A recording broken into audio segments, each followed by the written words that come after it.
Hey guys, welcome back to another video on Games Edition. In today's video we're going to be looking at the Samsung Galaxy Watch 5. Now I'm really excited to unbox this and give you my first impressions on it because this is officially my first ever Galaxy smartwatch.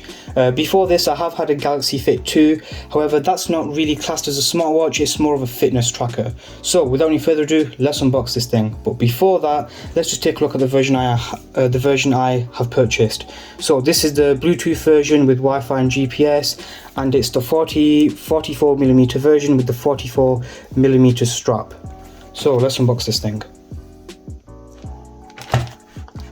Okay, so we're presented with the watch first, but we do have a book here which should have some, let's get this out, there we are. Let's take a look at what's in here.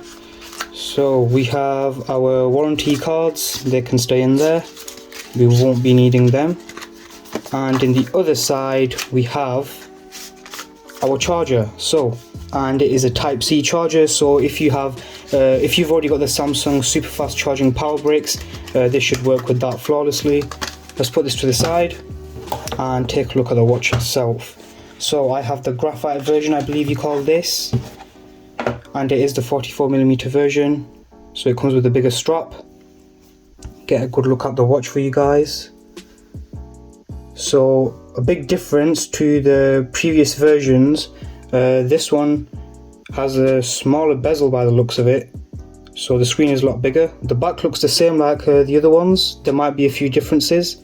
Like I said, this is my first time reviewing a Samsung smartwatch. Yeah, overall it feels pretty nice actually.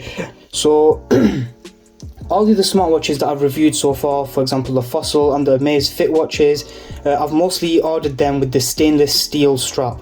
But for this watch I figured, hang on, I've used a stainless steel strap quite a lot, so let's go with one of the silicone straps and see what it's like. And so far I'm actually liking the silicone strap quite a lot, it's really nice and soft, and hopefully it should make my wrist a lot lighter, because with having the stainless steel strap you can tell you're wearing a watch, and sometimes you don't want to be able to tell that you're wearing it because it does become a bit bulky sometimes. So let's power this thing on. I think you press the button that's highlighted red, there we are, and I'll be right back once this thing's fully booted up. Okay, so as you guys can see, I've already set up the watch. You can see I've got a personal wallpaper that I've put on.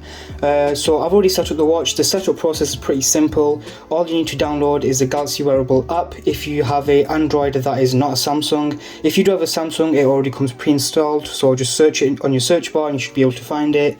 You simply go into the Galaxy Wearable app once you've powered this watch on, and the app and the watch should start searching for each other. Once they've searched for each other, you'll get a pairing option, and there should be a number on the screen, on the watch screen. Then you simply just click pair, and that's pretty much it. You might have to do a few updates though, because when I took this out of the box there was one update pending for me to do. So after you've done all that, you should be set. Okay, so now that I've got the watch set up, let's take a quick look at it. So I've already showed you guys the design of the watch. The design is pretty nice and I'm liking the silicone strap so far, but we'll find out about that soon. So let's take a quick look. So I've got my notifications here. You can use the scroll wheel. There is not, unfortunately they did take away the physical wheel that you had around here on the bezel, but they have integrated a touch one, so you can still do that. And you do have some haptic feedback, so I guess it makes up for it, but I really liked the physical one because of the clicking sounds it made. It was really satisfying to just play around with. So we have notifications here. Here we have our tiles. You can see a lot of it's not set up because I haven't really used the watch. And if we scroll from the bottom, you got a bunch of menus here. Some of the stuff already came pre-installed, so whatever apps you have on your phone which are compatible with the watch will automatically install on the watch. So for me it automatically installed the Samsung web browser and Spotify, and I think that's everything it did install. If you want to install more apps, you can obviously head over to the Google Play Store and you can install a bunch more apps from here. Let's just see if it loads up. I did connect it to the Wi-Fi, and yes, there we are.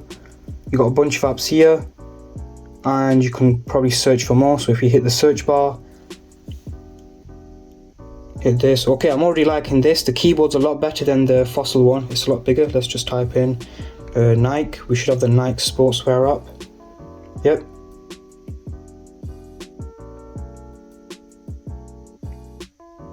Right, so we got a lot of things here. Let's go out of this. And yeah, that's my initial impressions. So what I'm going to do now, guys, is I'm going to use this watch for a couple of days and I'll be back with my first impressions of the watch so far. So I'll see you guys in a bit. Okay, so it's been a few days, guys, and I've been testing out the Watch 5, so let me just take it off for you guys real quick. So far I've actually been amazed by this watch. So I've previously used this smartwatches from Fossil and Amaze, but this one has blown me away with its performance. So firstly, let's talk about the battery life. The battery life on this watch is amazing. So if we just head over to the menu, the battery settings, it says here it claims on 98% it can get 3 days and 3 hours of usage. And in my use case, I was able to get 3 whole days without charging this beast. When I was reviewing the latest Fossil watch, which was the Fossil Gen 6, the maximum I was able to squeeze out of that watch was just under a day. Okay, so what I was trying to say here was, even with the Fossil Gen 6 in power saving mode, I wasn't able to squeeze a full day's worth of usage, but with the Samsung Watch 5, I was easily able to do that. On one of the days I did have to use power saving mode because I was taking quite a lot of phone calls and I was using the watch just to test it out. So I was only able to get 2 days with using power saving mode on the second half of the other day. So battery life on this watch is amazing. Other than that, I've been using the Google Maps messaging, voice assistants and Spotify and the web browser on here. Everything has worked flawlessly. Another thing I quite like about this watch is I couldn't figure out how to set it on the Fossil, but I was able to set it on this, was the dynamic wallpaper. So you saw there I had a wallpaper. Now if I turn this on, there's another one. If I turn it off, there's another one. And if you want to scroll through them, you can just tap the screen. And to change the wallpaper, it's same like the other watches. You just hold down the screen and you're able to go through a bunch of watch faces that you selected. You can also add them from the watch, or you can go into the wearable app on your phone and do it from there. Okay, so now we're going to talk about what it was like to use the Watch 5. So let's start off with the straps. So initially I wasn't a fan of these silicone straps. However, after using the watch for 5 days, I found that these silicone straps were actually a lot more comfier than the stainless steel straps. Because if you guys have seen my previous video on the Fossil Gen 6, you'd have seen that the Fossil, whenever you were running or moving your wrists really quickly, it was making this very annoying squeaking sound.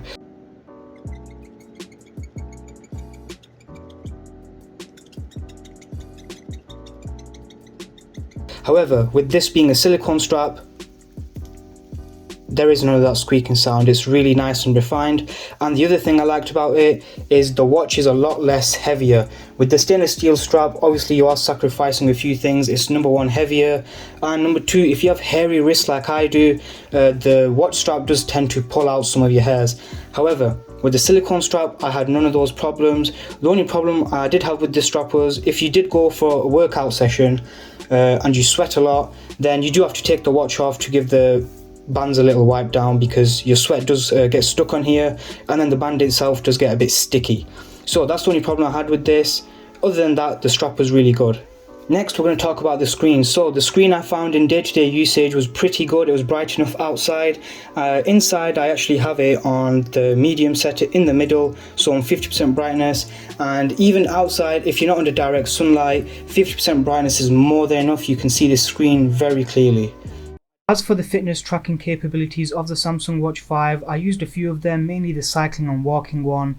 Other than that, there are a lot of other features for fitness, such as body consumption, sleep tracking, which you can use, so if you keep the watch on overnight, it'll automatically start doing that.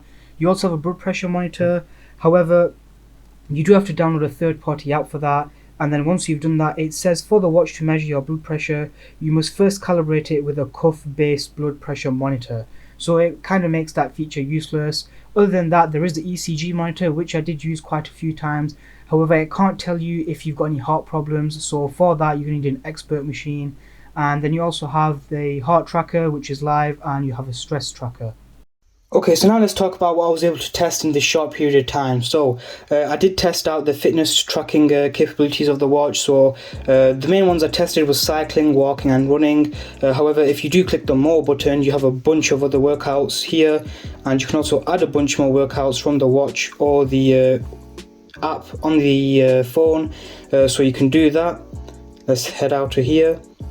Then you have body consumption. I didn't really have time to check this one. Sleep tracking. I used sleep tracking in the first 2 days. However, I did find that using the sleep tracking does consume a lot more of the battery, because then in that case you will be wearing the watch 24/7. Yep, the weather stuff, calendar, blood pressure. The blood pressure thing is kind of a gimmick because you do need an actual blood pressure monitor which the watch connects to. So if we just click learn more, I can give you guys a quick view. Yes, you also have to download an app on your Samsung phone or Android phone to connect with it. The ECG thing I did use, however, it is quite brief. It's not going to tell you if you have any major problems with your body. Then we have the heart rate tracker, which is pretty good.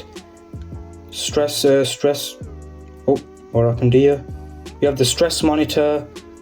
Then we've also got some extra tabs that I added. I added a YouTube tab and a Google Chrome tab, and then I've got contacts, and you can also add a lot more tiles. So you can see these are all the tiles that I haven't added yet. So you got a bunch more there. And going down, I did use Spotify quite a lot, the Samsung Internet, messaging app, Outlook actually was pretty useful because instead of taking my phone out when I was working, distracting me because I'd see other messages from other social media apps, I was able to just easily go into here, go on Outlook, get a quick brief of the email that I was sent, and carry on with my day without being distracted. I have the messaging apps here. I actually used the Google Maps app on this watch quite a lot when going on walks or cycling routes. And other than that, that's pretty much everything. Also the notifications, pretty good on this watch, nice and simple. I do like the drop down menu.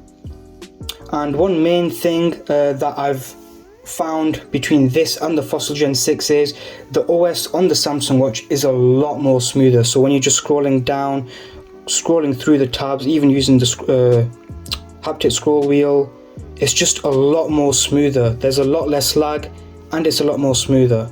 Personally, I would probably go with this watch after using the Fossil because this watch now costs around £230 to £240 in the UK at the time of filming this video, and the Fossil Gen 6 costs around £200. So that extra £30 or £40 that you are paying are well justified because you are getting better battery life and better everything. The OS is a lot smoother as well. So I think I've showed you guys pretty much everything I can for this first impressions video.